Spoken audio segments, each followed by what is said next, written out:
Bien, intéressons-nous à présent d'un peu plus près à la maladie de Crohn.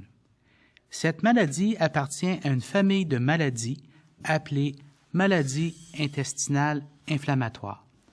Il s'agit d'une maladie chronique, autrement dit, une fois que vous l'avez, c'est pour la vie. Elle peut s'en prendre à n'importe quelle partie du tube digestif, de la bouche à l'anus. La maladie de Crohn se déclare habituellement dans l'iléon terminal, le segment inférieur de l'intestin grêle, et dans le cæcum, le segment supérieur du gros intestin ou côlon. Les symptômes de la maladie sont les maux de ventre, la diarrhée, les nausées, la fatigue, la diminution de l'appétit et une perte de poids. La maladie doit son nom au docteur Crohn, qui, en 1932, a été le premier à la décrire, bien qu'il n'en fût pas atteint. La rectocolite hémorragique est un autre grand type de maladie intestinale inflammatoire. Elle présente plusieurs différences majeures avec la maladie de Crohn. Ainsi, la rectocolite hémorragique touche uniquement la paroi interne du gros intestin, tandis que la maladie de Crohn peut causer une irritation et une inflammation tout le long du tube digestif. L'inflammation peut se propager de l'intérieur à l'extérieur de l'intestin. La maladie de Crohn peut également causer un rétrécissement de l'intestin ou sténose. Elle crée également, dans certains cas, ce qu'on appelle des fistules, c'est-à-dire des points de communication entre l'intestin et d'autres parties de l'organisme, comme la peau.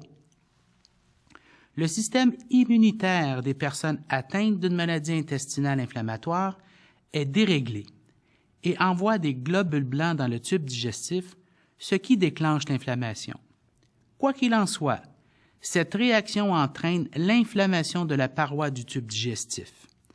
Les substances nocives sécrétées par les globules blancs finissent par creuser des trous dans la paroi du tube digestif. Ces trous sont appelés ulcères. Ce sont ces ulcères et les autres lésions causées par les globules blancs qui causent les symptômes de la maladie de Crohn et de la rectocolite hémorragique.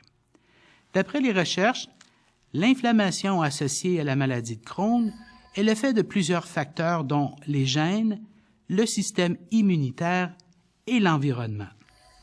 Les scientifiques ont également remarqué la présence en forte concentration d'une protéine fabriquée par le système immunitaire, le facteur de nécrose tumorale ou TNF, chez les personnes atteintes de la maladie de Crohn. Désolé d'entrer dans ces détails un peu techniques, mais c'est cela la science et la médecine. Vivre avec la maladie de Crohn signifie que vous passerez probablement par des périodes dites de rémission, sans symptômes, entrecoupées de périodes moins agréables, dites de rechute, ou plus communément appelées poussées, pendant lesquelles l'activité de votre maladie augmentera. Le plus frustrant, c'est que l'alternance entre périodes de rémission et de rechute est relativement imprévisible.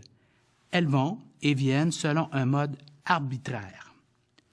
Vous pourriez bénéficier de longues périodes de rémission qui se comptent en années, mais en règle générale, la maladie finit par réapparaître un jour ou l'autre à divers moments au cours de la vie. Il est encore impossible de prédire les rémissions ou les poussées de symptômes et il n'existe aucun remède contre la maladie. Les chercheurs travaillent toutefois d'arrache-pied pour changer cette situation le plus rapidement possible. Le plus important pour vous et pour votre médecin, c'est d'obtenir la rémission complète de votre maladie, c'est-à-dire ne plus présenter de symptômes. Voilà pourquoi il est important de poursuivre votre traitement, même lorsque vous êtes en rémission. Vous ne devriez pas arrêter de prendre vos médicaments, ni changer votre médication lorsque vous vous sentez bien, sans d'abord consulter votre médecin. Après les mauvaises nouvelles, les bonnes. La maladie de Crohn est une maladie chronique qui cause tout un inventaire de symptômes et qui se manifeste différemment d'un individu à l'autre, mais elle n'est pas mortelle. En fait, la plupart des gens sont capables de mener une vie bien remplie malgré leur maladie. Vous devrez peut-être prendre plusieurs médicaments et apprendre à composer avec les poussées de symptômes de temps en temps.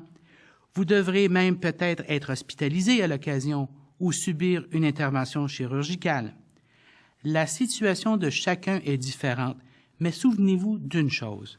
Vous pouvez compter sur le soutien de votre équipe soignante, de votre famille et de vos amis. Ils vous aideront dans vos efforts visant à maîtriser votre maladie.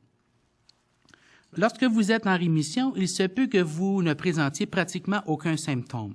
J'espère d'ailleurs que vous ferez ce qu'il faut pour rester en rémission le plus longtemps possible. Quoi qu'il en soit, tâchez de ne pas trop penser à votre prochaine rechute. Je veux que vous travailliez à votre prochaine rémission et que vous vous prépariez à profiter de la vie au maximum lorsque vos symptômes auront diminué.